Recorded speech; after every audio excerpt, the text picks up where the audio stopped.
The grand chandelier of the Moretti estate's dining hall cast golden light across the assembled guests, illuminating the faces of the city's most powerful families.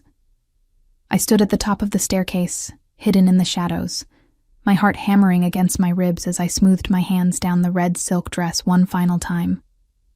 This was it. The moment everything would change. The dress clung to every curve of my body like it had been painted on, the deep crimson silk practically glowing against my olive skin. The back dipped so low it was almost scandalous, exposing the entire length of my spine down to just above my waist. The front was more modest, but the way the fabric draped made it somehow more provocative, suggesting rather than revealing. I'd spent 3 hours getting ready for this dinner. My dark hair fell in loose waves down my back. My makeup was dramatic, smoky eyes and red lips that matched the dress perfectly. My mother's diamond earrings caught the light with every slight movement of my head. I looked like sin wrapped in silk. And I was about to walk into a room full of mafiosos, and their families looking like this. More importantly, I was about to walk into a room where Dante Ferraro would see me like this. Taking a deep breath, I began my descent down the sweeping staircase. The click of my black stilettos against marble echoed through the hall, and one by one, conversations died as heads turned to watch me. But I only had eyes for one man.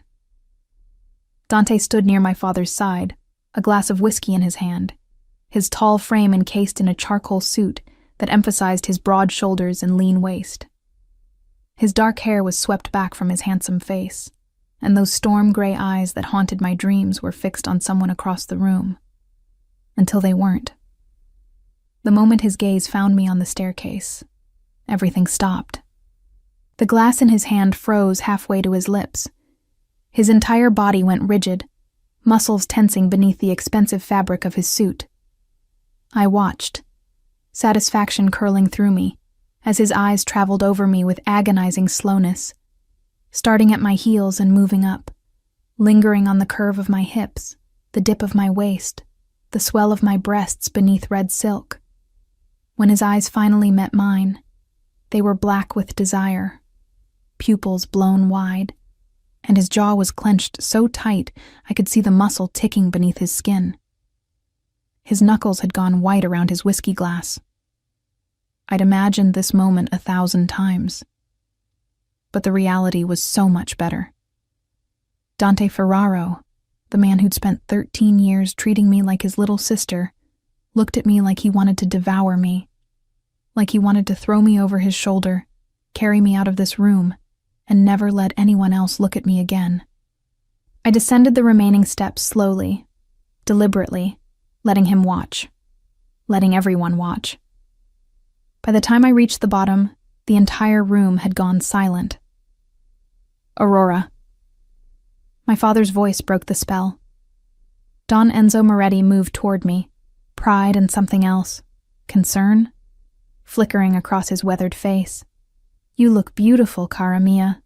Stunning. Thank you, Papa. I kissed his cheek, hyper-aware of Dante's burning gaze on my exposed back. Perhaps too stunning, my father added quietly, though there was amusement in his tone. That dress is quite bold. Is it? I asked innocently. I thought it was appropriate for such an important evening. Before he could respond, Dante appeared at my side. Up close, I could see the tension radiating from him, could smell his cologne, that masculine scent that made my head spin. His hand landed on my lower back, right where silk met bare skin, and I felt him tense at the contact. We need to talk, he said, his voice rough. Now. Later, my father interrupted, checking his watch. It's time for the announcement. Aurora, come stand with me. My stomach dropped. Announcement? Yes, of course. Don Enzo smiled, gesturing for the room's attention. That's why everyone is here tonight, isn't it? Dread pooled in my stomach as my father guided me to stand before the assembled families. Dante remained close, his presence like a storm at my back. Thank you all for joining us this evening, my father began, his voice carrying authority that commanded instant silence. As you know, the strength of our world depends on the bonds between families, on loyalty, honor, and strategic alliances. No, please, no, not tonight, not like this.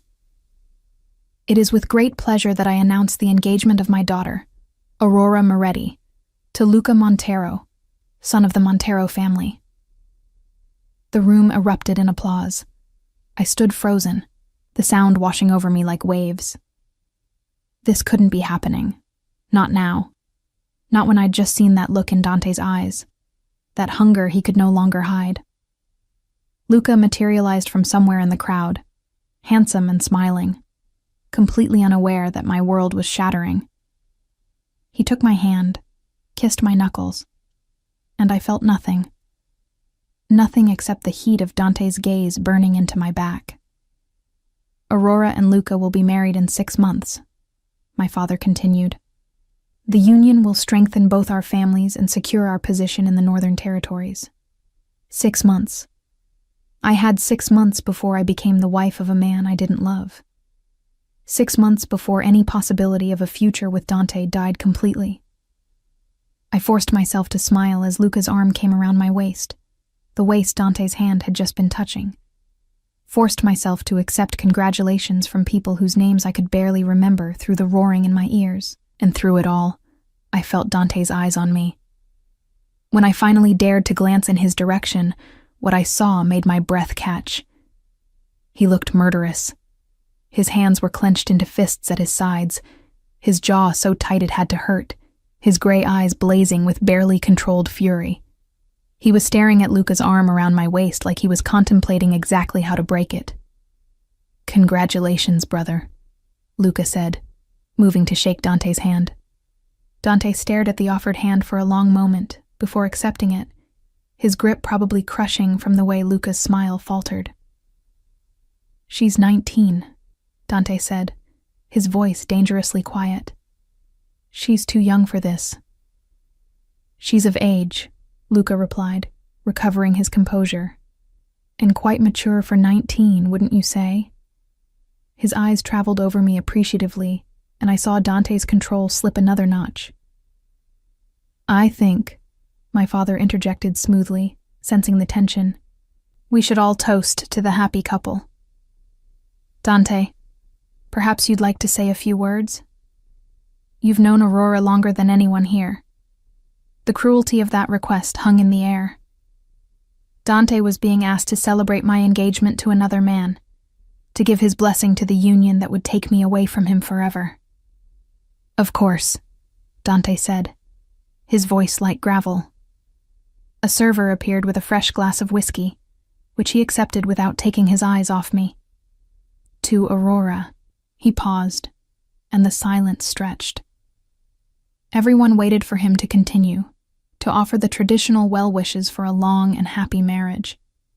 Instead, he raised his glass, his gray eyes boring into mine with such intensity I could barely breathe.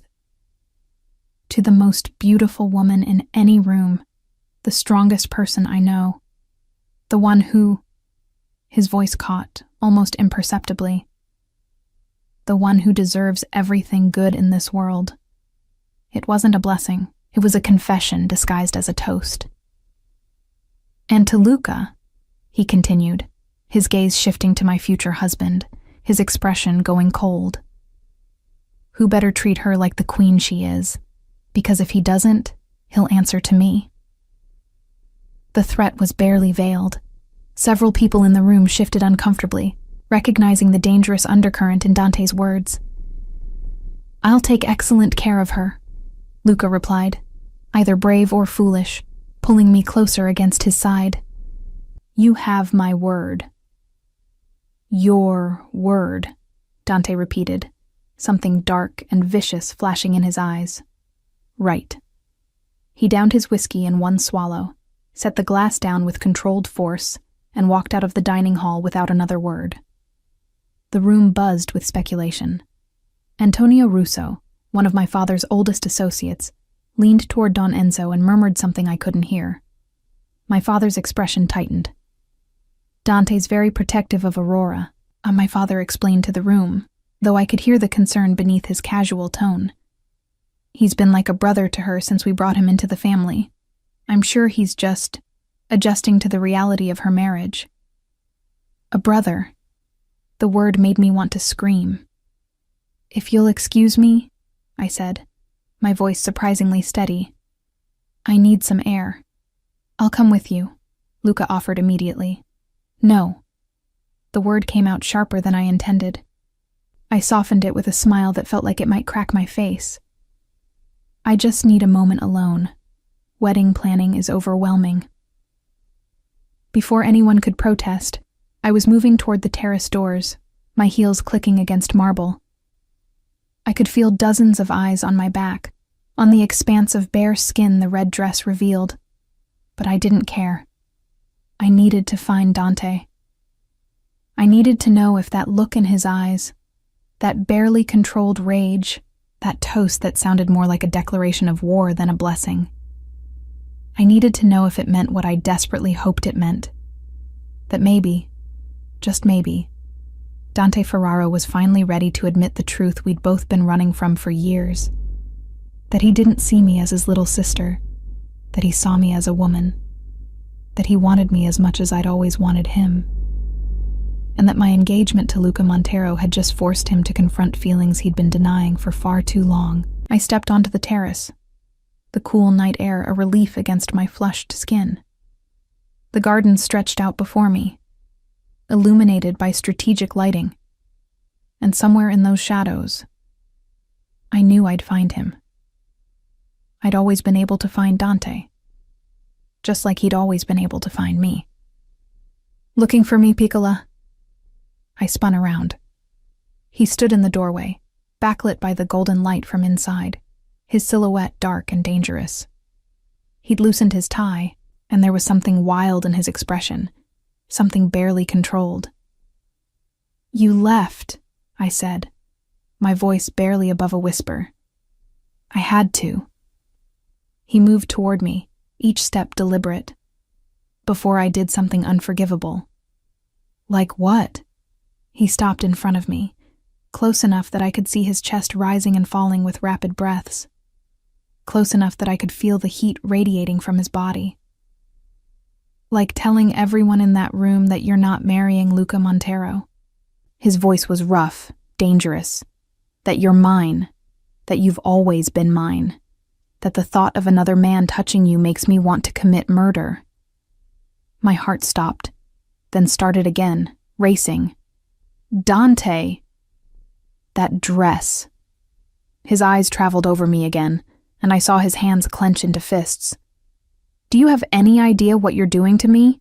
Walking into a room full of people looking like that?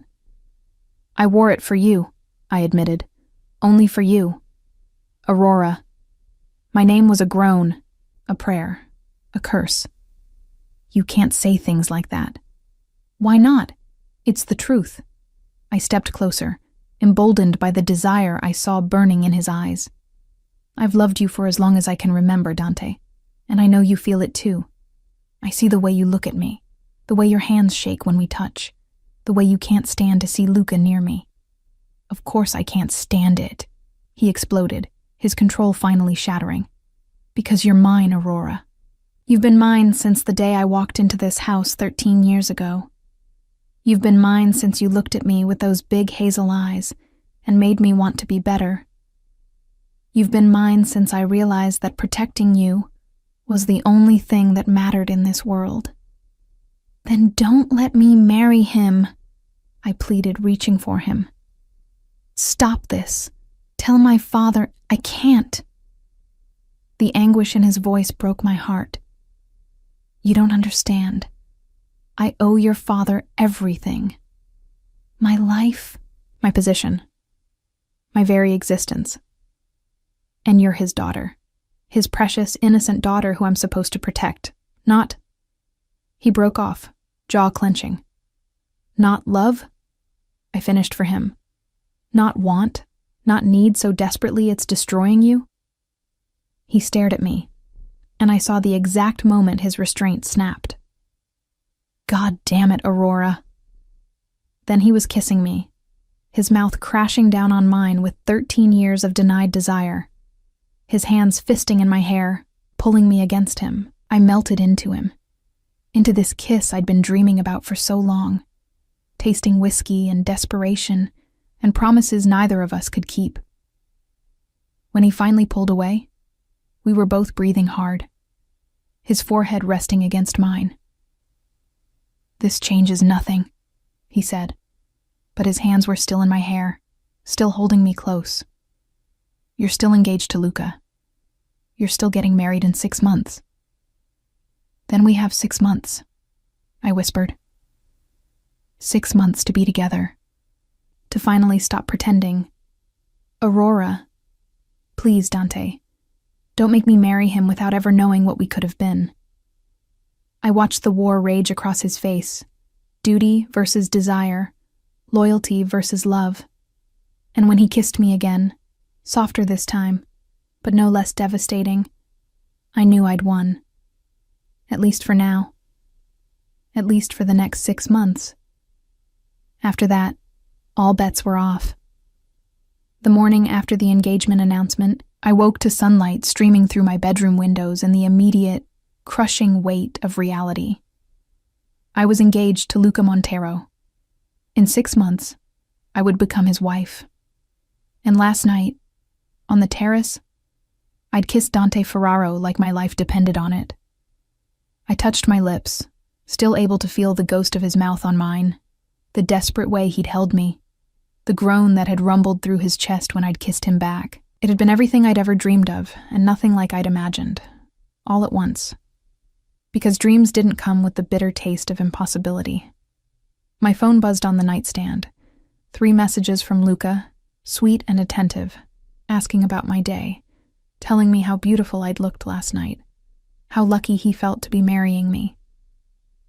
I stared at the words, feeling nothing but guilt. He was a good man. He didn't deserve this. A fiancé who was in love with someone else. A soft knock interrupted my spiraling thoughts. "Come in," I called, expecting Maria with breakfast. Instead, Dante filled my doorway. I sat up abruptly, clutching the silk sheets to my chest, even though I was wearing a perfectly modest nightgown.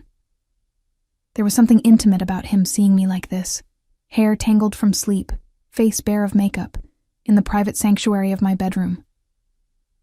"What are you doing here?" I asked, my voice still rough with sleep. "We need to talk." He closed the door behind him, and my breath caught. We'd never been alone in my bedroom before, never crossed this particular line. "About last night," I started, but he held up a hand. "Last night was a mistake." The words hit like a physical blow. I watched as he paced to my window, his back to me, shoulders rigid with tension. He'd already been up for hours, I could tell. Freshly showered, dressed in dark slacks and a white button-down, looking every inch the controlled, dangerous man who served as my father's right hand. "A mistake," I repeated flatly. "Yes." He turned to face me, and his expression was carefully blank. I lost control. I let my feelings cloud my judgment. "It won't happen again." "Your feelings." I threw back the covers and stood, ignoring the way his eyes tracked the movement, the way they lingered on my legs before he forced his gaze back to my face. "You mean the fact that you love me?"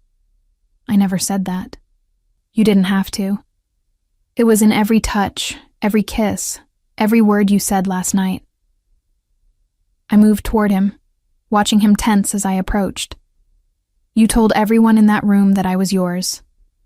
I said you deserved to be treated like a queen. That's different." "Is it?" I stopped in front of him, close enough to feel the heat radiating from his body. "Then look me in the eyes and tell me you don't love me.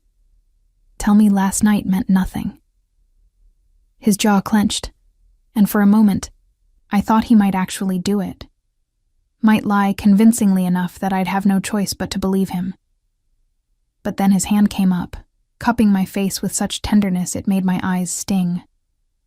"I can't," he admitted, his voice rough. "I can't lie to you, Aurora. Not about this."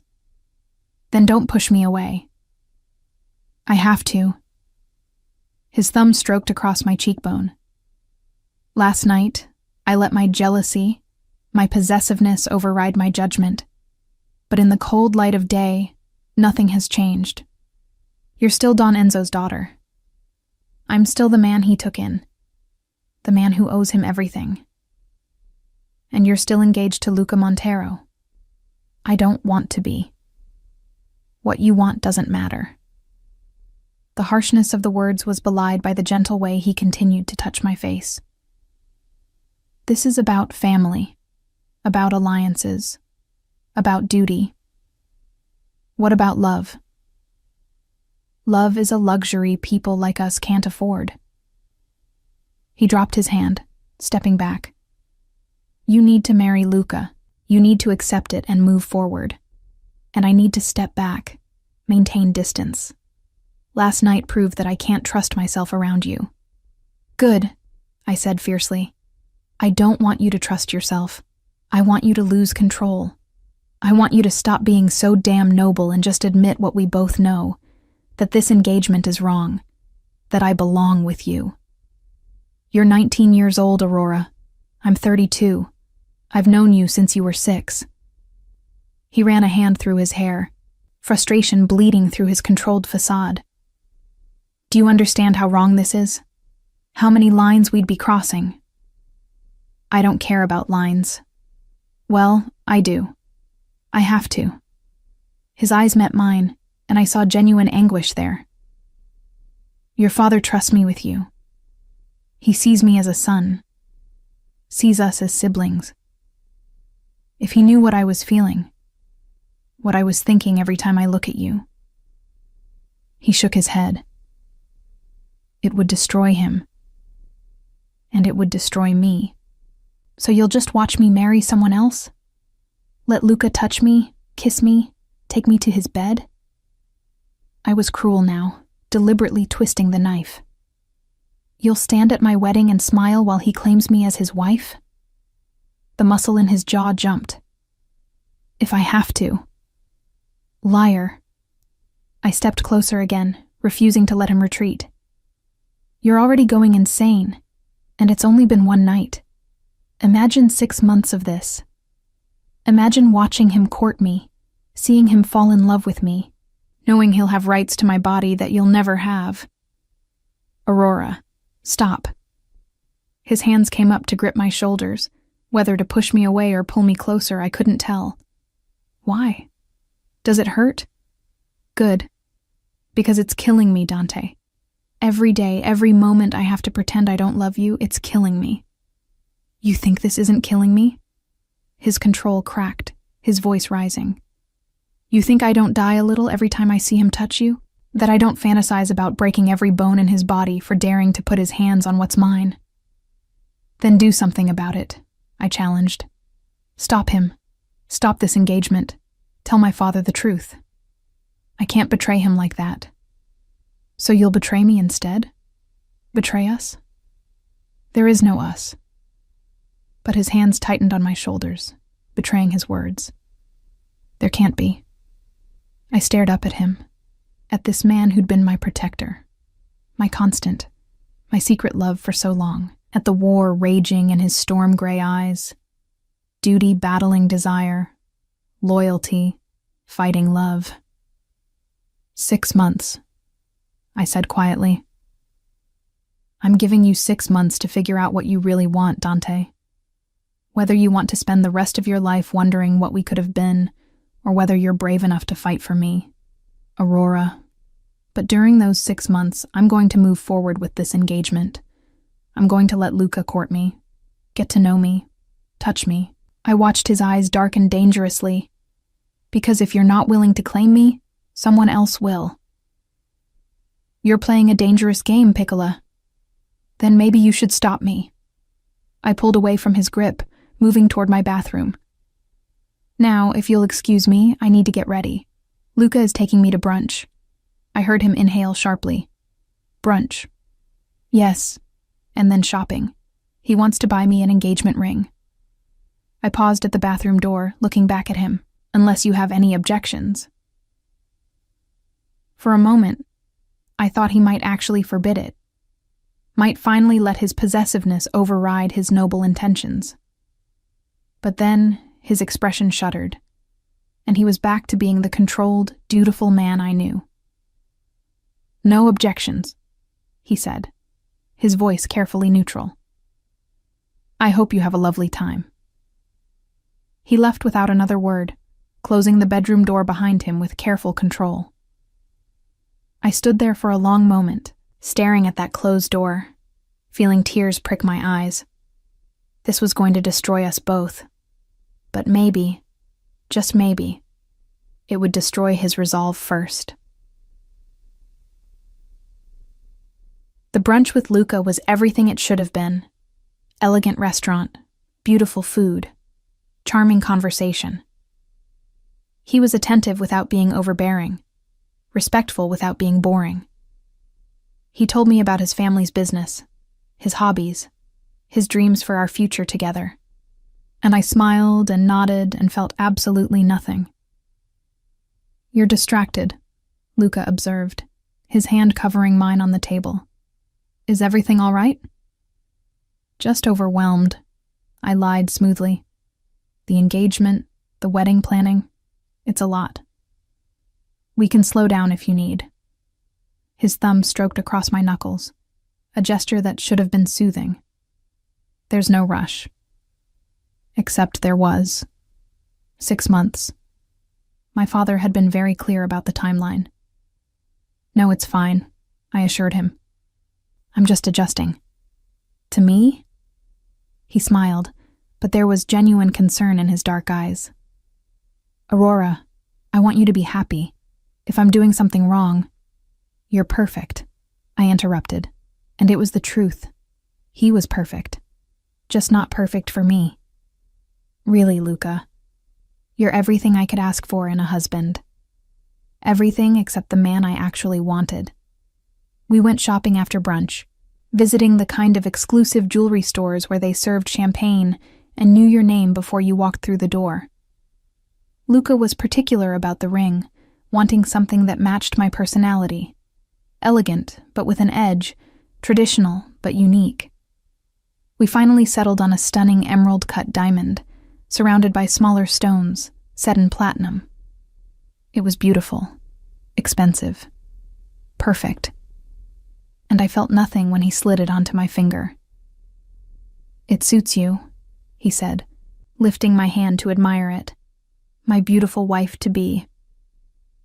The words made my stomach turn, but I forced another smile. It's gorgeous. Thank you.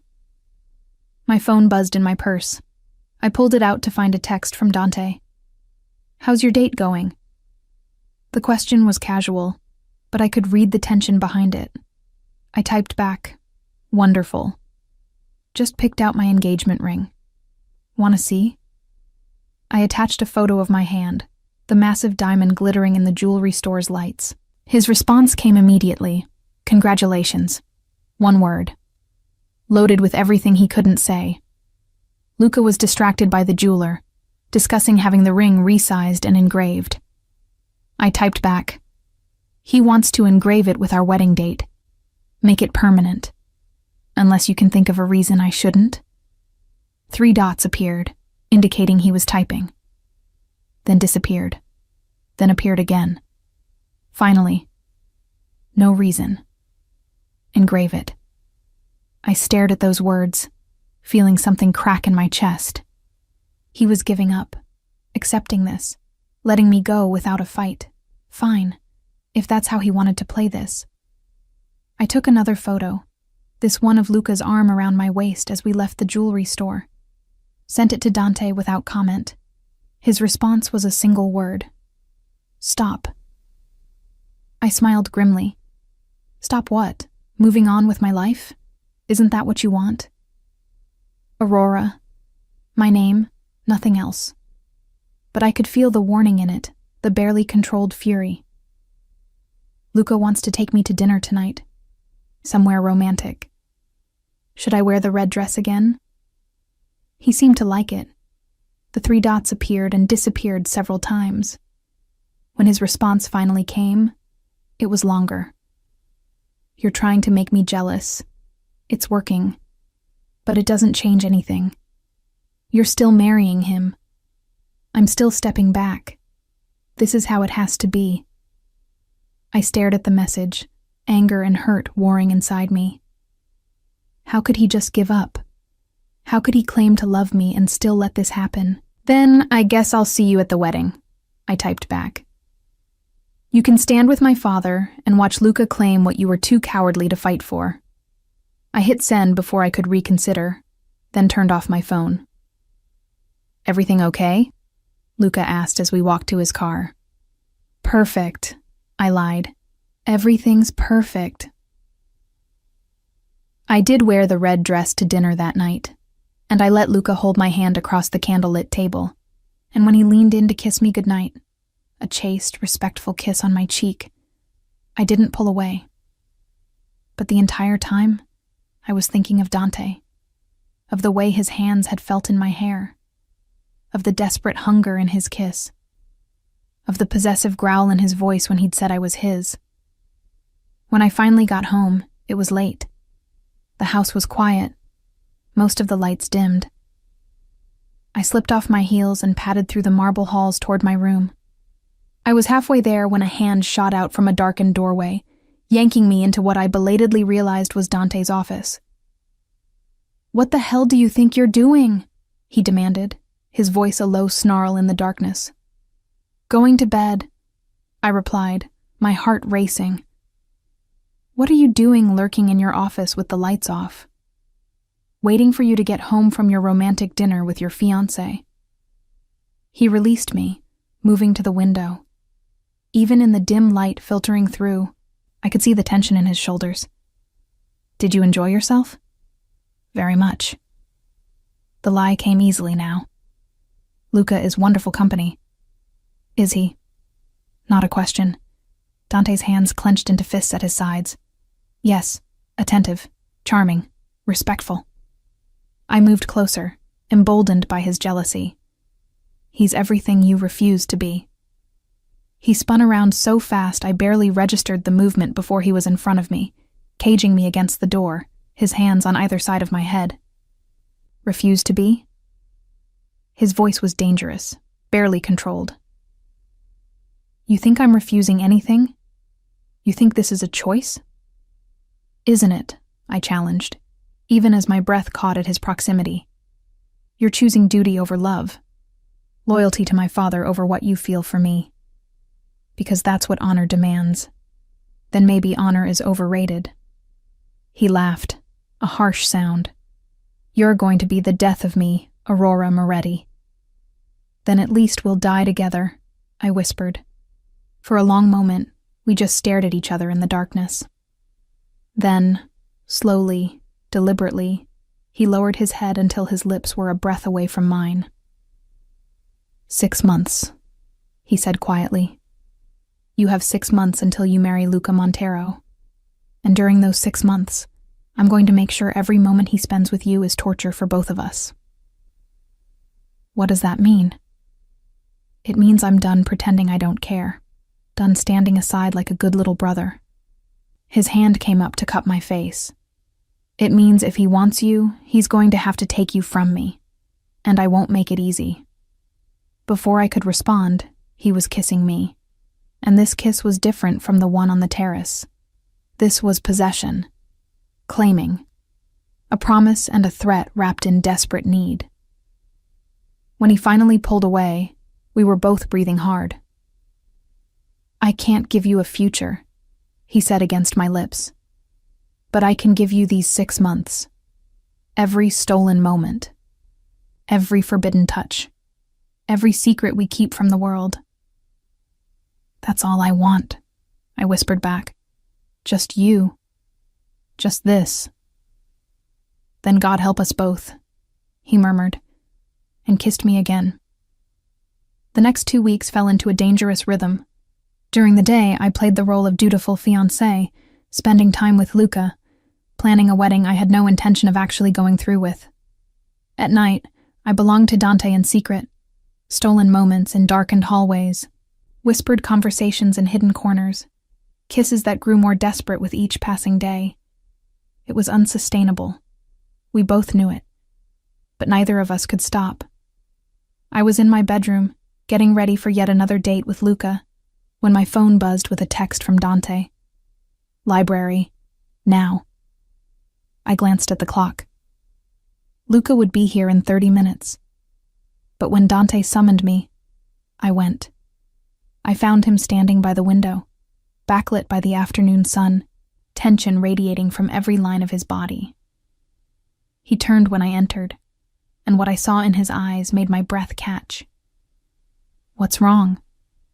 I spoke with Luca today. His voice was carefully controlled. He mentioned he'd like to take you to his family's villa in Tuscany next month.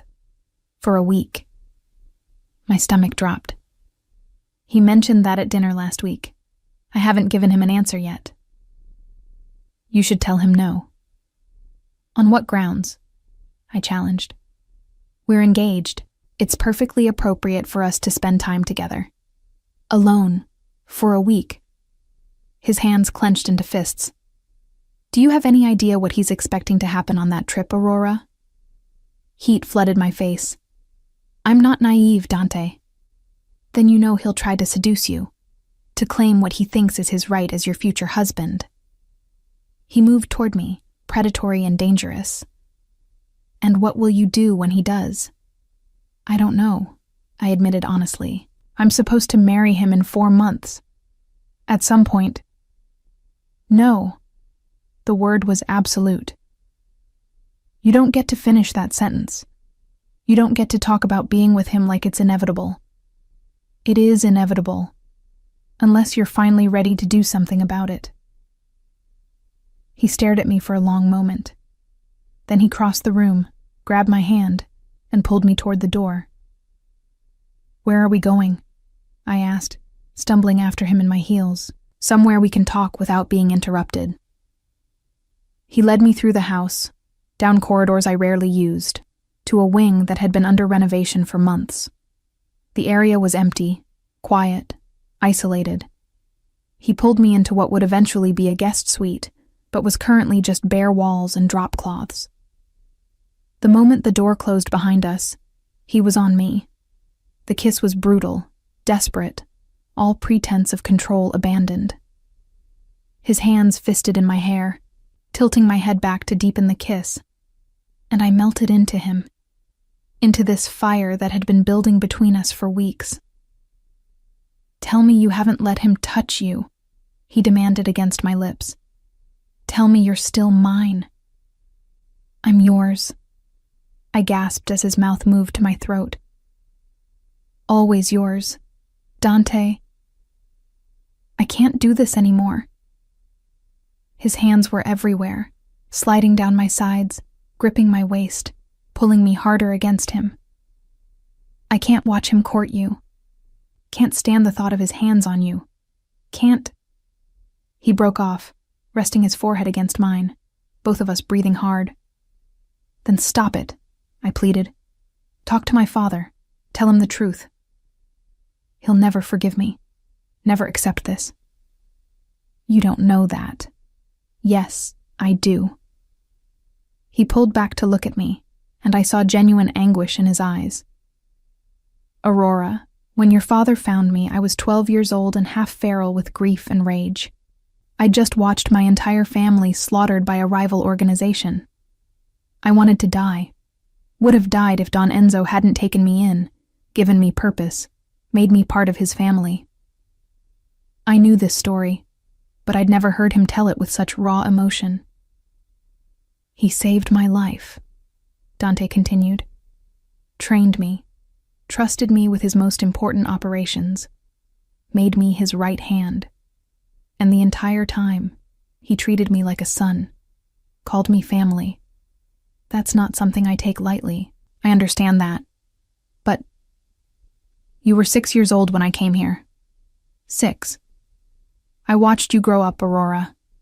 I was there for your first day of school, your first heartbreak, your first everything. Your father trusted me to protect you, to be your brother. And now I'm—" He broke off, jaw clenching. "In love with me," I finished softly. "You're in love with me, and you think that makes you a monster. Doesn't it?" His laugh was bitter. What kind of man falls in love with the child he helped raise? The kind of man who sees me as a woman now, not a child. The kind who fought these feelings for years before finally admitting them. I cupped his face, forcing him to look at me. "Dante, you're not a monster. You're the best man I know. I'm a criminal. I've killed people, Aurora. I've done things that would make you sick if you knew the details. I don't care. You should." But his hands came up to cover mine, holding them against his face. "You should run from me as fast as you can." "I've spent my whole life running toward you," I whispered. "I'm not about to stop now." He kissed me again, softer this time but no less intense. When he pulled away, there was resignation in his eyes. "I need to tell you something," he said quietly, "about why your father arranged this marriage." My stomach dropped. "What do you mean?" "The Montero alliance isn't just about territory. It's about protection." He moved to the window, looking out over the grounds. "There's another family, the Castellanos. They've been trying to move into our territory for years. The marriage to Luca was supposed to strengthen our position, give us the resources to push back. So, I'm a bargaining chip. Your leverage. And if I interfere with this marriage, I'm not just betraying your father's trust. I'm putting the entire family at risk." I stared at his back, feeling the full weight of our situation crash down. "So, what are you saying? That we can never be together?" "I'm saying that the stakes are higher than just our feelings." He turned to face me. "If this marriage doesn't happen, people could die. The family could be destroyed. Everything your father has built could crumble. And if it does happen, if I marry Luca—" My voice broke. "What then?" "Then we learn to live with it." But his expression said he had no idea how. A noise in the hallway made us both freeze. Footsteps approaching, then passing by. We waited in tense silence until they faded. "Luca will be here soon," I said, checking my phone. "I need to go." "Aurora, wait." He caught my hand as I moved toward the door. "About Tuscany. Please don't go. Give me a reason not to. Because I'll lose my mind if you spend a week alone with him. Because I won't be able to protect you if you're in another country. Because—" He stopped, jaw clenching. "Because what, Dante?" "Because if you come back from that trip belonging to him in every way, I don't think I'll survive it." The raw honesty in his voice broke something open in my chest. "Then give me something to come back to. Give me hope that this isn't all for nothing." "I can't promise you anything." "Then I can't promise I won't go to Tuscany." We stared at each other, at an impasse neither of us knew how to cross. Finally, he released my hand. "You should go. Luca's waiting." I left him standing there in that empty room, looking more alone than I'd ever seen him. When I got to the front entrance, Luca was indeed waiting, handsome in casual slacks and a polo shirt, holding a bouquet of white roses. "You look beautiful," he said, kissing my cheek. "Ready for our dinner?" "Actually," I heard myself say, "I was thinking about your invitation to Tuscany." His eyes lit up. "Yes? I'd love to go." Even as the words left my mouth, I felt Dante's presence somewhere in the house. Felt his rage and despair and desperate possessiveness reach out to me like a living thing. But he'd made his choice. Duty over love. Family over us. Now I was making mine. The week leading up to my departure for Tuscany was pure hell. Dante avoided me during the day, conducting business that took him away from the estate more often than not. But at night, I'd find signs of his presence.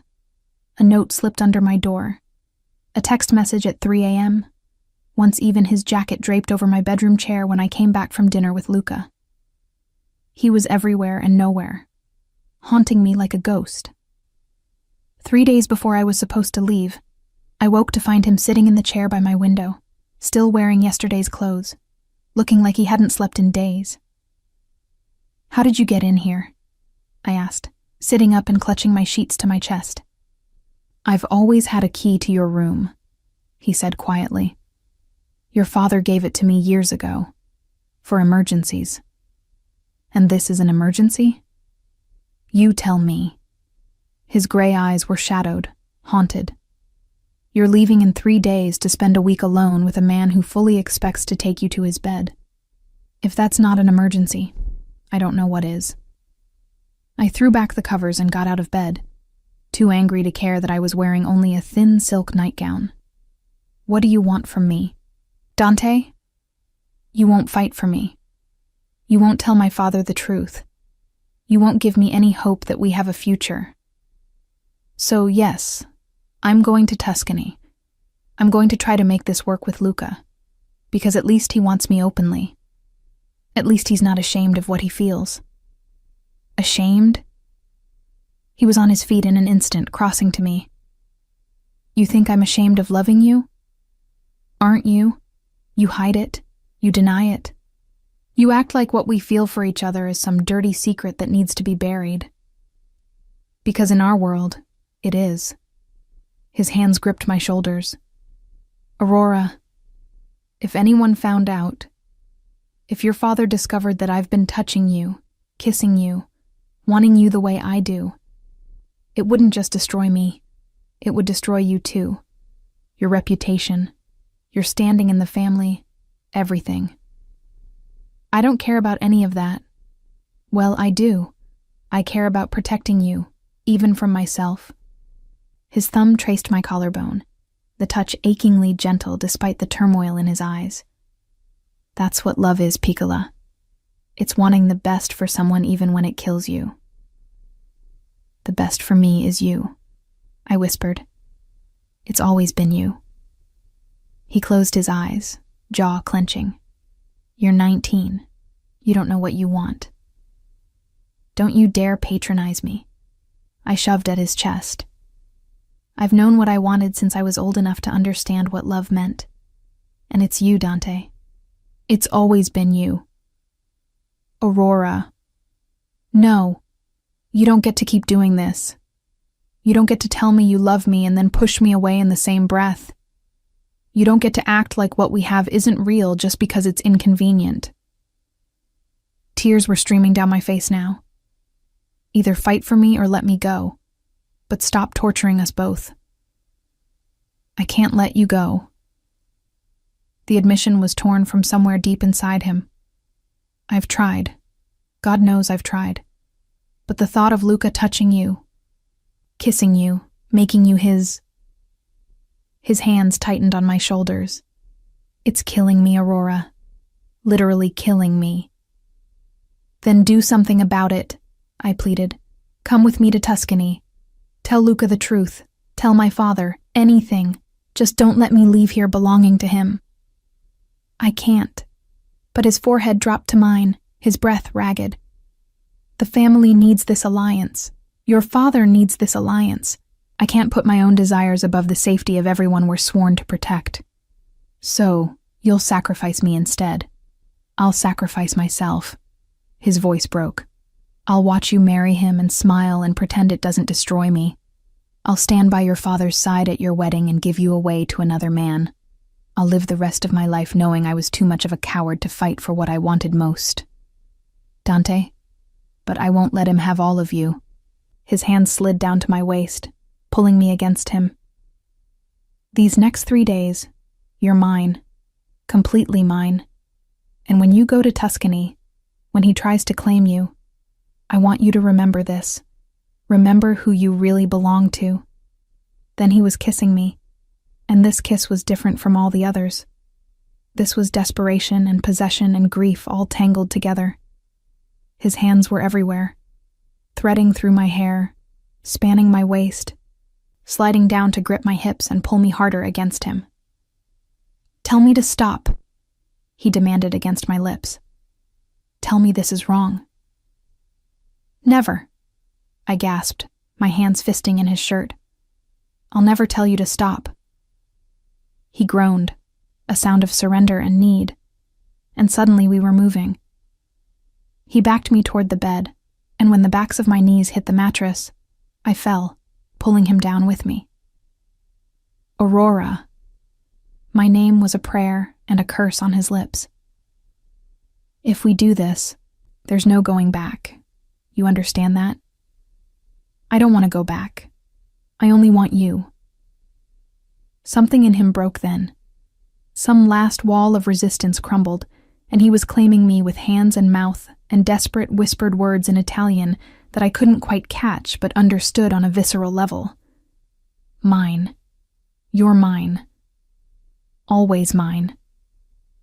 "Then prove it," I challenged, arching into his touch. "Stop being noble and just take what's yours." His eyes, when they met mine, were black with desire. "You have no idea what you're asking for." "Then show me." What happened next was a blur of sensation. His weight pressing me into the mattress, his hands learning every curve and hollow of my body, his mouth marking me in places only he would see. He was both impossibly gentle and desperately rough, worshipping me even as he claimed me. And when he finally made me his in every way that mattered, when he buried himself inside me with a groan that sounded like my name and a prayer mixed together, I understood what it meant to belong to someone completely.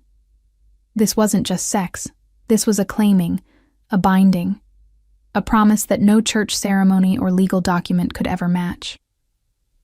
Afterward, we lay tangled together in my bed, his hand tracing lazy patterns on my bare shoulder, both of us trying to catch our breath. "I should regret this," he said quietly. "I should feel guilty, but you don't." "No." His arm tightened around me. "I don't. Is that wrong?" "Nothing about this feels wrong to me." I turned in his arms to face him.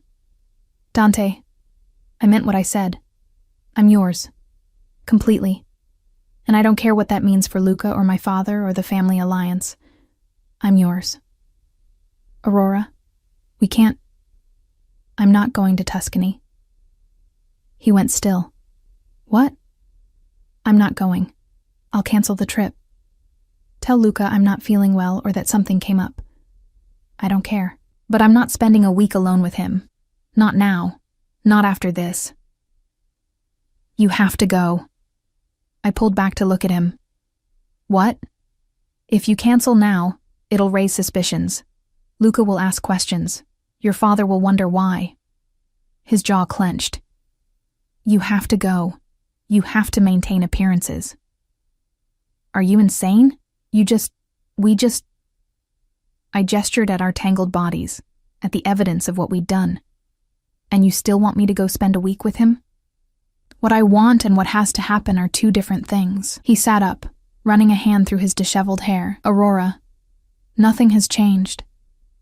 This," he gestured between us, "this doesn't change the political realities, doesn't change what your father expects, doesn't change the fact that you're engaged to Luca Montero. Then what was the point?" Anger and hurt warred inside me. "Why make me yours if you're just going to give me away? Because I'm selfish." He looked at me, and I saw genuine anguish in his eyes. "Because I couldn't stand the thought of him being your first. Because I needed you to know, to remember who you really belong to." "That's twisted, Dante." "I know." He reached for his discarded shirt. "I know it's wrong and twisted and probably makes me a monster. But I don't care. At least now, when Luca touches you, you'll remember this. Remember me." I watched him dress, feeling something break inside my chest. "So that's it? You got what you wanted, and now you're just going to walk away?" "What I wanted?" He laughed bitterly.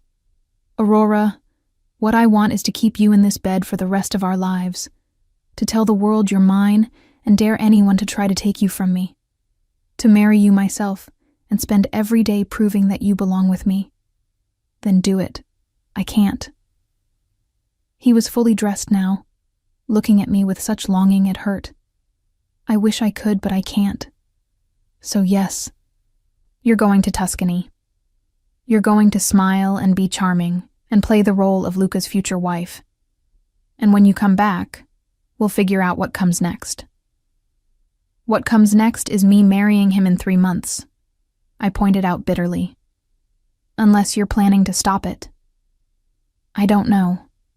He moved to the door, then paused, looking back at me. All I know is that I love you. And that's going to have to be enough for now. Then he was gone, leaving me alone in my rumpled bed, marked and claimed and more confused than ever. 2 days later, I boarded a private plane to Tuscany with Luca Montero, his sister Isabella as chaperone, and a heart that felt like it was being torn in two. Dante didn't come to see me off. Didn't text. Didn't call. But when I got to my room and unpacked my suitcase, I found one of his shirts tucked between my clothes, the one he'd been wearing that night in my bedroom. It still smelled like him, like his cologne and something uniquely Dante. I buried my face in it and cried. Tuscany was beautiful. The villa sat on a hillside overlooking vineyards that stretched as far as the eye could see. The weather was perfect. Warm days and cool nights. The kind of idyllic Italian summer that romance novels were written about. And I was miserable. Luca was the perfect host. Attentive without being overbearing, he showed me around the property, took me to charming local restaurants, introduced me to his extended family. His sister Isabella was warm and welcoming, treating me like a friend rather than an obligation. I should have been happy, should have been falling for this kind, handsome man who was trying so hard to make me love him. Instead, I spent every night clutching Dante's shirt and staring at my phone, waiting for a message that never came. It was the third day when things came to a head. We'd spent the afternoon touring local vineyards, and Luca had been particularly charming, making me laugh with stories about his childhood, his eyes warm every time they landed on me. As the sun set, we found ourselves alone on the villa's terrace, Isabella having retired early with a headache. "I'm glad you came," Luca said, handing me a glass of wine. "I was worried you'd cancel." "Why would I cancel?" I asked, though guilt twisted in my stomach. "You've seemed distant lately." He studied me over the rim of his glass. "Like there's something on your mind. Someone on your mind." My blood ran cold. "I don't know what you mean." "Don't you?" He set down his glass, turning to face me fully. "Aurora, I'm not blind. I see the way you look at your phone, waiting for messages that never come. I see how you flinch when I touch you, like you're thinking of someone else's hands. I see..." He paused. "I see that you're in love with someone else." I opened my mouth to deny it, but the words wouldn't come. What was the point? He was right. "I'm sorry," I whispered instead. "Don't be sorry. Just tell me the truth."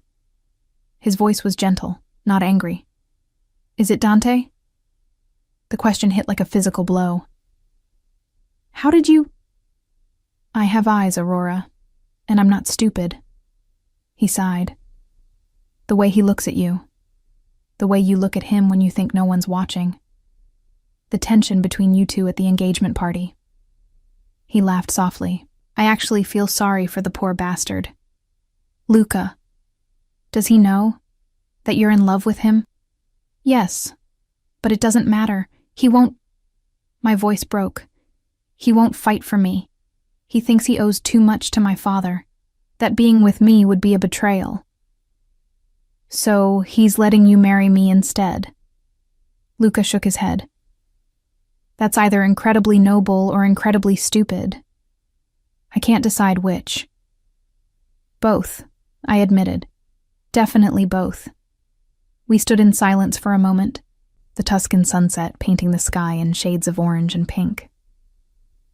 I could make you happy, Luca said finally. Maybe not the way he could, but I'd try. I'd spend every day trying to earn your love. I know you would, and you deserve someone who can give you that. Someone who isn't in love with someone else. But that's not you. No, I'm sorry, but it's not. He nodded slowly, like he'd expected this answer. What do you want to do? I don't know. The alliance. Our families need this marriage. Our families will survive. He took my hand, and there was real kindness in his eyes. Aurora, I won't marry a woman who's in love with another man. It wouldn't be fair to either of us. So here's what we're going to do. What? We're going to give him one more chance. When we get back, you're going to tell Dante exactly what you told me. That you love him. That you want him. That you're willing to face whatever consequences come from being together. He squeezed my hand. And if he still won't fight for you, if he still chooses duty over love, then we'll move forward with the marriage. But at least you'll know you tried. Tears spilled down my cheeks. Why are you being so kind about this? Because I've seen the way you look at him. And I've seen the way he looks at you when he thinks no one's watching. His smile was sad. That kind of love doesn't come around often, Aurora. It would be a crime not to at least try to fight for it. I threw my arms around him, hugging him tight. Thank you. Don't thank me yet, he said wryly. If Dante doesn't pull his head out of his ass, you're still stuck marrying me. Despite everything, I laughed. We cut the trip short, returning to the estate 3 days early. Isabella covered for us, telling everyone I'd gotten sick, and Luca had been the perfect gentleman, bringing me home early to recover. The truth was simpler. I was done waiting, done being patient, done letting Dante make decisions for both of us. I was going to force his hand, one way or another. I found him in his office, reviewing documents, looking haggard and exhausted. He glanced up when I entered, and I saw a flash of something. Relief? Joy. Cross his face before his expression shuddered. You're back early, he said carefully. Is everything all right? No, everything is not all right. I closed the door behind me and locked it. We need to talk. Aurora, if this is about what happened before you left, it's about everything. I moved to stand in front of his desk. It's about the fact that I spent a week in paradise with a good, kind man who wants to marry me, and all I could think about was you. It's about the fact that Luca knows I'm in love with someone else and offered to step aside. It's about the fact that I'm done waiting for you to decide what you want. He stood slowly. What are you saying? I'm saying I love you, Dante Ferraro. I'm saying I want you. I'm saying I don't care about the consequences or my father's approval or the family alliance. I'm saying I'm yours, completely and totally, and I need to know if you're mine. You know I am. Then prove it. I slammed my hands on his desk. Stop hiding. Stop making excuses. Stop choosing duty over love. Stand up and fight for me, damn it. It's not that simple. Yes, it is. It's exactly that simple. Either you love me enough to fight for me, or you don't. Either I'm worth the risk, or I'm not. Either we do this together, or I walk out that door and marry Luca Montero, and you spend the rest of your life wondering what could have been. He stared at me, something wild and desperate rising in his eyes. You're asking me to betray everything I believe in, everyone who's ever trusted me. I'm asking you to choose love over fear, to choose us over what everyone else expects, to choose me. The silence stretched between us, heavy and loaded. Then he moved, circling the desk with predatory grace. You want me to fight for you? His voice was low, dangerous. You want me to stop being noble? Yes, You want me to claim you? Publicly? Damn the consequences? Yes. He was in front of me now, close enough that I could feel the heat radiating from his body. You have no idea what you're asking for, Piccola. No idea what it will cost. Then show me. His control snapped. He kissed me like he was drowning and I was air, his hands fisting in my hair, pulling me against him with bruising force. And I kissed him back just as desperately, pouring everything I felt into it. All my love and longing and desperate hope. When he finally pulled back, we were both breathing hard. All right, he said, his voice rough. All right, you win. I can't do this anymore. Can't watch you marry someone else. Can't pretend I don't love you more than my own life. Dante. But we do this my way. I tell your father myself. I face the consequences. And whatever happens, you stay out of it. Understood? No. We face this together. Aurora. Together, I insisted. Or not at all. He stared at me for a long moment. Then he smiled, and it was fierce and possessive and absolutely devastating. Together then. God help us both. Don Enzo Moretti was in his study when we requested an audience. It was evening, the golden hour light streaming through the windows, casting long shadows across the room where I'd received so many life-changing announcements. Tonight would be no different. Dante's hand was a reassuring pressure at the small of my back as we entered.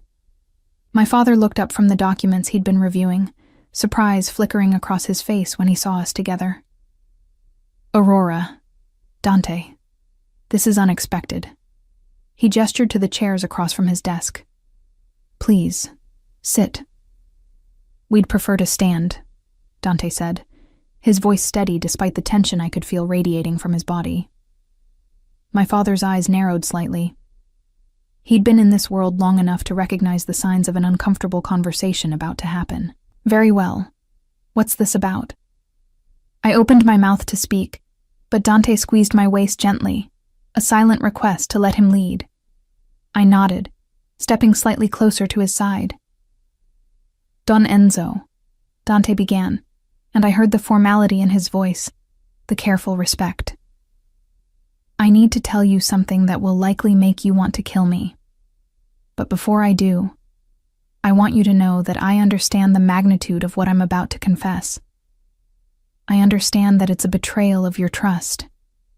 And I understand that there will be consequences. My father leaned back in his chair, his expression unreadable. I'm listening. I'm in love with your daughter. The words hung in the air like a bomb with the pin pulled. I watched my father's face, searching for any reaction, rage, disgust, surprise. But his expression remained carefully neutral. I see, he said finally. And how long has this been going on? The feelings? Dante's jaw clenched. Years. Acting on them? Only recently. But that's irrelevant. What matters is that I love Aurora. I've tried to fight it, tried to do the right thing, tried to step aside and let her marry Luca as you arranged. But I can't. I won't. You won't, my father repeated, his voice dangerously soft.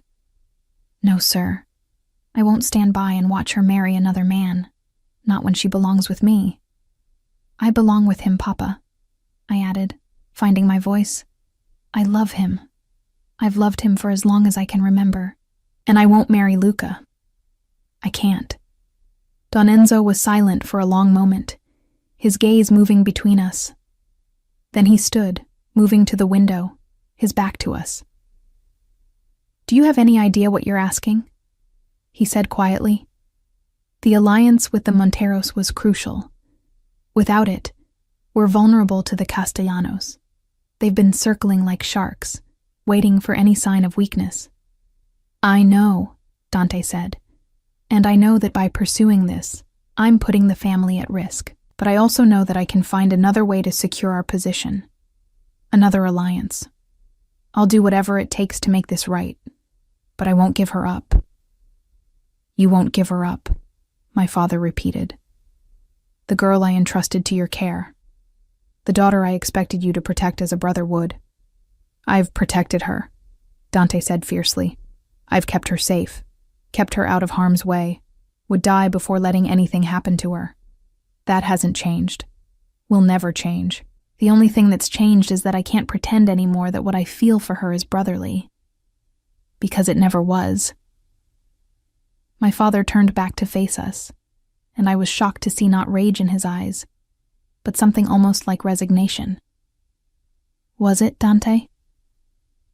Dante went very still. "Sir?" "I'm not blind. I've seen the way you look at her, the way you've always looked at her, even when she was too young for it to mean anything. The possessiveness, the jealousy when other boys showed interest." He moved back to his desk, sinking into his chair. "I told myself I was imagining it, that you saw her as a sister, that the protectiveness was familial."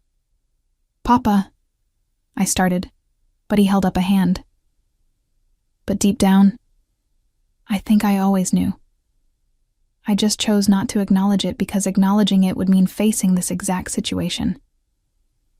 He looked at me, really looked at me, and I saw sadness in his eyes. "You're in love with him too." "Yes," I said simply. "I'm sorry if that disappoints you, but yes, I love him." "Does Luca know?" I nodded. "He figured it out in Tuscany. He's the one who told me to come home early, to give Dante one more chance to fight for me. That was generous of him." My father rubbed his temples. "This is a mess, a complete mess." "I know," Dante said, "and I take full responsibility. If you want me to leave, if you want to cut ties with me completely, I understand, but I'm not leaving without Aurora." "You think I'd let you take my daughter and just walk away?" My father's voice hardened. "You think it's that simple?" "No, sir. I think it's incredibly complicated. But I also think Aurora and I love each other enough to figure it out." "Love." Don Enzo laughed bitterly. "Love is a luxury in our world, Dante. You know that. We marry for alliances, for power, for strategy, not for love." "You loved Mama," I said softly. "Everyone knows you did." My father's expression softened. "Yes, I loved your mother, more than life itself. And when I lost her..." He broke off, clearing his throat. "I never wanted that kind of love for you, Aurora. It's too painful when it's gone." "But it's worth it," I insisted, moving closer to his desk. "Isn't it? Those years you had with her, even knowing how it would end, weren't they worth it?" He was silent for a long moment. Then he sighed, suddenly looking much older than his years. "The Monteros won't be happy about this. Luca might be understanding, but his father will see it as an insult, a betrayal." "I'll handle Marco Montero," Dante said. "I'll make sure he understands this isn't a slight against his family. And the Castellanos. Without the Montero alliance, we're exposed. We'll strengthen our other alliances. Reach out to the Russos, the Costellos. I'll make it work, Don Enzo. I swear to you, I'll make it work." My father looked at him for a long moment. Then slowly, he nodded. "You love her enough to risk everything, to potentially start a war, to betray everything I've taught you about duty and loyalty to the family." "With respect, sir, I'm not betraying the family. Aurora is family. She's my family. And protecting her, making her happy, that is my duty. And if I say no, if I order you to step aside, let her marry Luca..." Dante's jaw clenched. "Then I'd have to disobey you for the first time in 20 years. I'd hate myself for it. I'd spend the rest of my life trying to make it up to you. But I'd do it, because losing Aurora isn't an option." I held my breath, waiting for my father's response. This was it. the moment that would determine our entire future. Don Enzo stood, moving around his desk to stand in front of us. He looked at Dante, then at me, then back at Dante. "You take care of my daughter," he said quietly. "You protect her with your life. You make her happy. You give her the kind of love her mother and I had. And if you ever hurt her, I will kill you myself. Slowly, painfully, in ways that will make you beg for death. Are we clear?" It took me a moment to process what he just said. He was giving his blessing? "Crystal clear, sir," Dante replied, and I heard the relief in his voice. "Papa," I whispered, You're okay with this?" "Okay with it?" "No," he cupped my face in his hands. "You're my little girl, Aurora. I'm not okay with any man taking you away from me, even one I trust as much as Dante. But I also know that you're stubborn like your mother, and that if I tried to keep you apart, you'd only fight harder." Tears spilled down my cheeks. "Thank you." "Don't thank me yet. This is going to cause problems. The Monteros will be offended. Other families will question the decision. And Dante," he turned to him, "you're going to have to work twice as hard to prove that this wasn't just you taking advantage of your position. That this is real." "It's real," Dante said, pulling me against his side. "I've never been more certain of anything in my life." "Then you have my blessing. But Dante, the wedding happens within the month. I won't have gossip about my daughter living in sin." "Understood, sir." My father moved toward his desk, but paused, looking back at us. "One more thing. If I ever find out you were intimate with her before this conversation, before getting my blessing, I might reconsider my position on letting you live." Dante and I exchanged a glance. I saw the corner of his mouth twitch. "Of course not, sir," Dante said smoothly. "I would never disrespect Aurora or your household that way." My father didn't look convinced, but he didn't press. "Get out of my office. I need to call Marco Montero and try to explain why his son's engagement is being terminated." And the moment we were in the hallway, out of my father's earshot, I turned to Dante.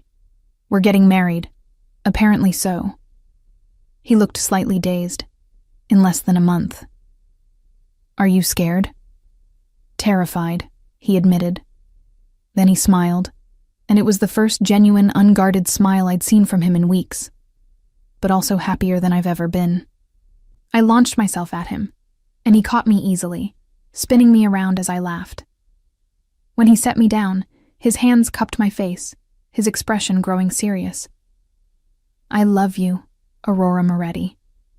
I've loved you for longer than I should admit, and I'm going to spend the rest of my life making sure you never regret choosing me." "I could never regret you," I whispered back. "You're everything I've ever wanted." He kissed me then, soft and sweet, a promise of forever. In the next few weeks were chaos. News of my broken engagement to Luca spread through our world like wildfire. Some families were scandalized. Others were amused. The Monteros, to their credit, handled it with grace. Luca sent me a bottle of champagne with a note that read, "Congratulations on finally getting what you wanted. Make him grovel." The Castellanos, sensing an opportunity, immediately began testing our territories, looking for weaknesses. But Dante had been true to his word. He worked around the clock, reaching out to other families, strengthening alliances, shoring up our defenses. The Russos threw their support behind us immediately. Antonio Russo, it turned out, had suspected our feelings for each other for years. "About time you two stopped dancing around it," he'd said with a laugh. My wedding to Dante was planned with the same precision that went into planning a military operation. Small and intimate by our world standards. Only 200 guests instead of 500. The ceremony would be at the same church where my parents had married, with Father Michael officiating. Maria helped me choose a dress, crying the entire time. "Your mother would have loved this," she kept saying. "She always knew you and Dante were meant for each other." "She did?" "She told me once, when you were just a baby. That boy will love my daughter someday. I can see it in the way he looks at her." I thought she was crazy. Maria laughed through her tears. Turns out she was right. The night before the wedding, Dante and I stood on the terrace where we'd shared our first kiss, looking out over the grounds. "No regrets?" he asked, his arm around my waist. "Not a single one." I leaned into him. "You?" "Only that we wasted so much time fighting this." "We had to fight it," I pointed out. "Otherwise, we wouldn't appreciate it as much now." "Philosophical. I like it." He pressed a kiss to my temple. "Though I have to say, I'm going to enjoy not having to hide anymore. Being able to touch you whenever I want, kiss you whenever I want, tell the entire world that you're mine. Possessive. I like it." I smiled up at him. "Though you know my father will still probably try to kill you if you hurt me. As he should.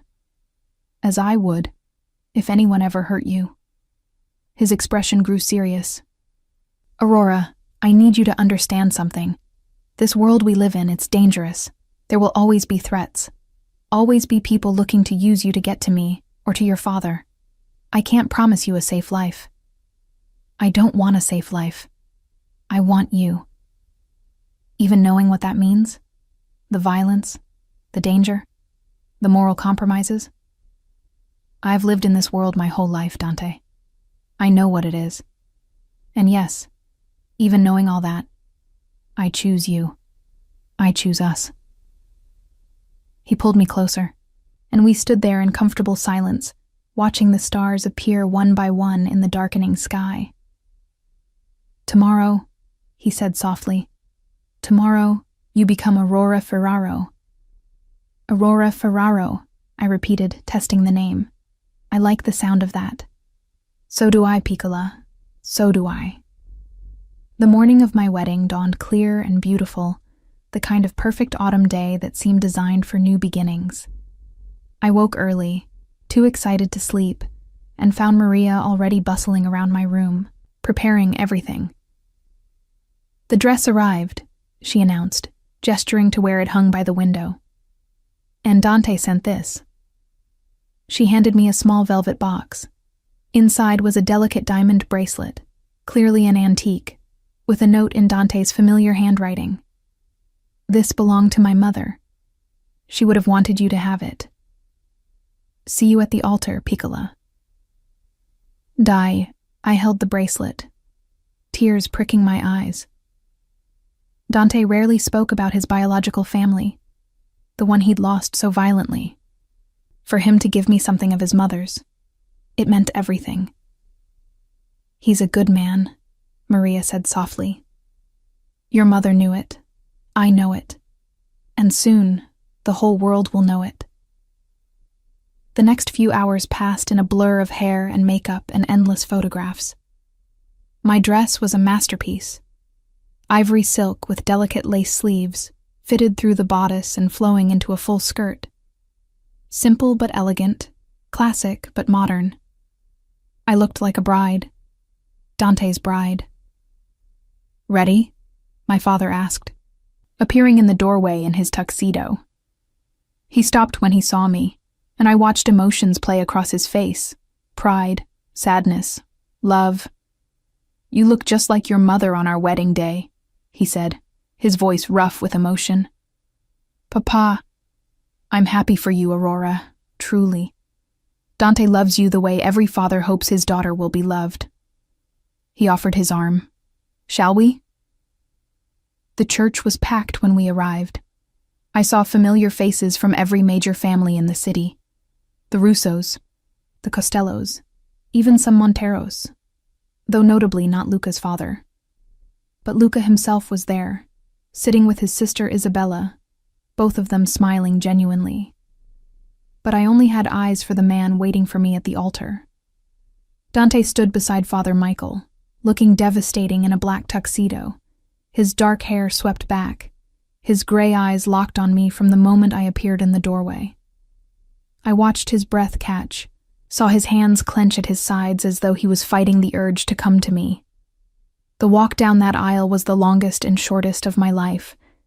Every step brought me closer to him, to forever, to the future we'd fought so hard for. When my father placed my hand in Dante's, I felt the tremor in his fingers, saw the emotion swimming in his eyes. "Take care of her," Don Enzo said quietly, "or I'll kill you." "I will, sir. On my life, I will." Then my father stepped back, and it was just Dante and me and Father Michael, and the most important promise we'd ever make. "Dearly beloved," Father Michael began, and I barely heard the traditional words. I was too focused on Dante, on the way he looked at me like I was his entire world.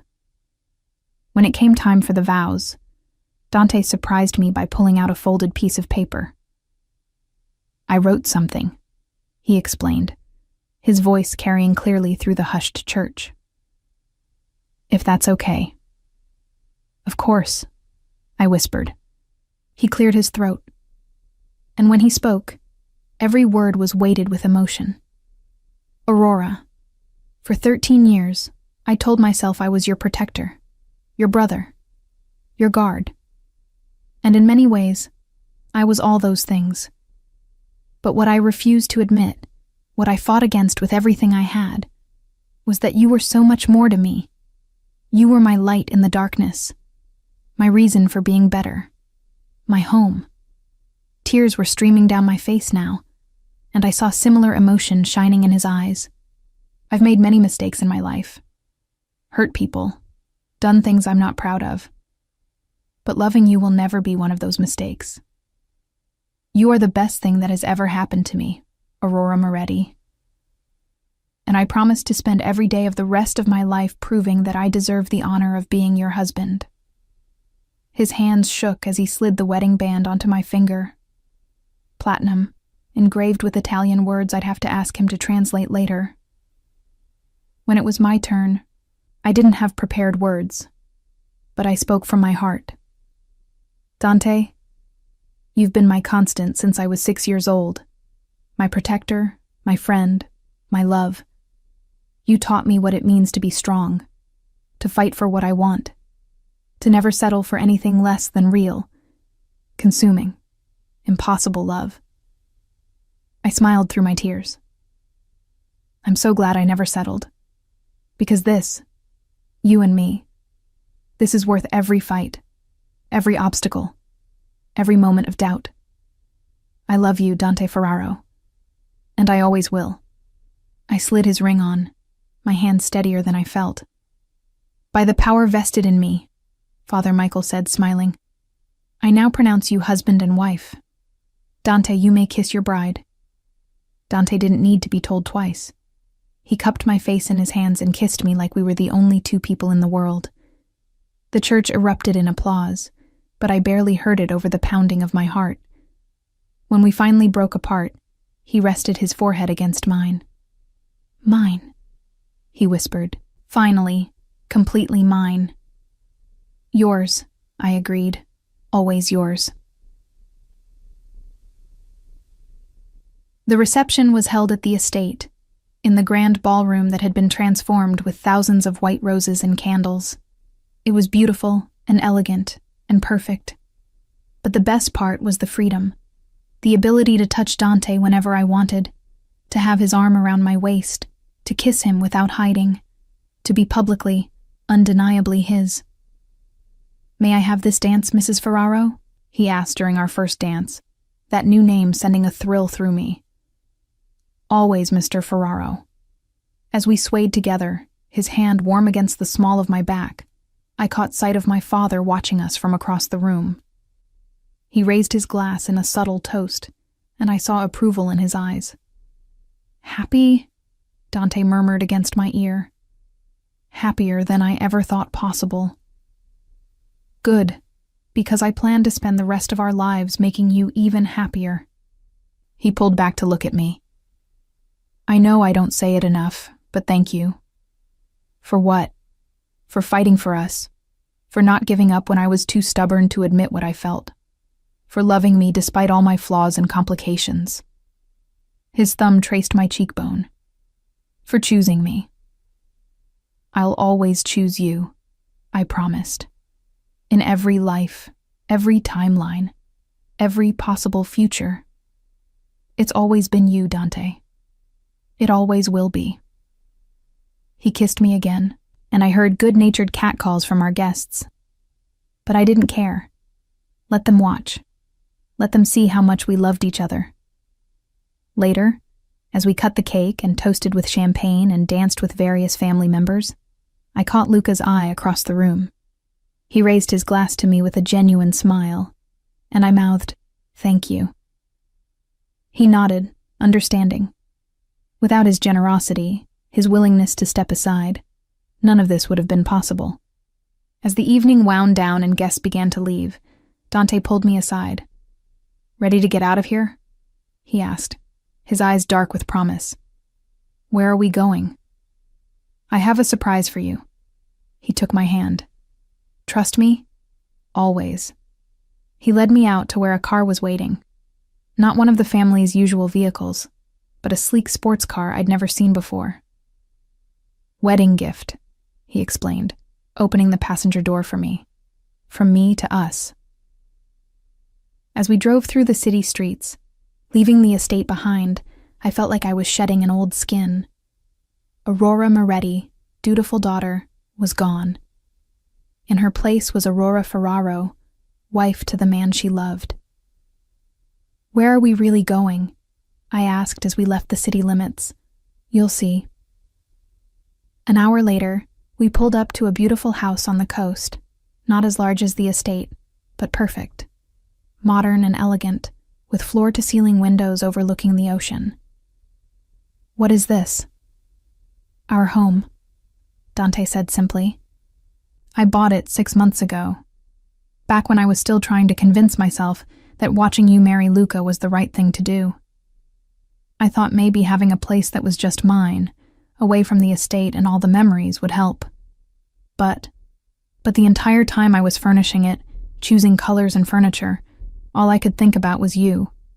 What you'd like, where you'd want to read, which room would be the nursery someday." He looked almost embarrassed. I was decorating a home for a future I thought I couldn't have. I cupped his face, pulling him down for a kiss. "Show me our home, Dante." He did, walking me through each room, pointing out features he'd chosen specifically for me. A library with built-in shelves, a sunroom that got perfect morning light, a master bedroom with that ocean view. "It's perfect," I breathed. "Absolutely perfect." "Not yet." He pulled me toward the bedroom. "But it will be." What followed was tender and passionate and everything I'd ever dreamed of. Not the desperate claiming of that first time, but a celebration. A claiming of a different sort. Him learning my body as his wife. Me learning his as my husband. Afterward, we lay tangled in the sheets, watching moonlight dance across the waves. "No regrets?" he asked, echoing the question from the night before. "Not a single one." I turned to look at him. "You?" "Only that we wasted so much time fighting this. Think of all the moments we could have had." "We have a lifetime of moments ahead of us," I pointed out. "Starting now." "Starting now," he agreed, pulling me closer. "Mrs. Ferraro." "I like the sound of that." "So do I, Piccola. So do I." Epilogue. 1 year later, I stood in the nursery, watching Dante cradle our daughter in his arms. Sofia Elena Ferraro had arrived 3 weeks ago, and already had her father wrapped around her tiny finger. "She has your eyes," he murmured, transfixed by the infant in his arms. "And your stubborn chin," I countered, moving to stand beside him. He looked up at me, and the love in his eyes was almost overwhelming. "Thank you." "For what?" "For her. For this life. For fighting for us when I was too afraid to." He shifted Sophia gently. I almost threw all of this away because I thought duty was more important than love. I was such an idiot. Yes, you were, I agreed, smiling. But you figured it out eventually. Only because you wouldn't let me give up. He pressed a kiss to Sophia's forehead. You're going to be just like your mother, aren't you? Strong and brave and absolutely terrifying. Sophia yawned, completely unimpressed by her father's assessment. A soft knock at the door revealed my father, still uncomfortable with the grandfather role but trying. May I? He asked, gesturing to Sophia. Dante handed her over carefully, and I watched my father's expression soften as he held his granddaughter. She looks like Aurora did at this age, he said quietly. Same eyes, same little nose. Let's hope she doesn't inherit Aurora's talent for getting into trouble, Dante said wryly. Or yours for overprotective jealousy, I countered. That's not going away, Dante warned, slipping his arm around my waist. If anything, now I have 2 women to be overprotective of. God help any boy who tries to date her, my father muttered. There will be no dating, Dante said firmly. She's joining a convent at age 12. I laughed, leaning into my husband. You're ridiculous. I'm a father, he corrected. It comes with the territory. As I watched Dante and my father argue good-naturedly about Sophia's future while she slept peacefully in Don Enzo's arms, I felt overwhelmed with gratitude. This life, this family, this love, it had been worth every fight, every obstacle, every moment of doubt. Dante caught my eye and smiled, that special smile he reserved only for me. And in that moment, I knew he was thinking the same thing. We'd fought for this, for each other, for the family we'd created together, and we'd won.